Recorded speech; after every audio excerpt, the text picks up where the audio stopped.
Anal teshikka orqaga aloqa qilish bu islom tarafdan ham, meditsina tarafdan ham noto'g'ri. Katta qizli katta temada.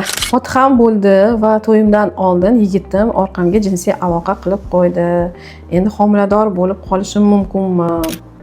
Birinchidan fotihangiz bo'pti, tabriklayman, lekin shu orqaga shu chatoqda anal seks yoki anal teshikka orqaga aloqa qilish bu islom tarafdan ham, meditsina tarafdan ham noto'g'ri.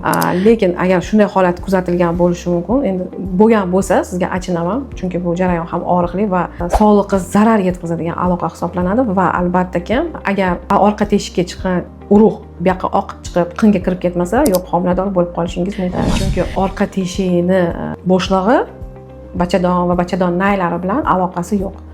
Homiladorlik qayerda bo'ladi? Bachadon nayida.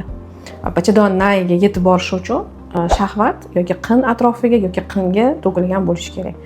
Va shuning uchun bunday holatlarda homilador bo'lib qolmaysiz, lekin bu ishingiz chatoq. Yana bir bor aytaman.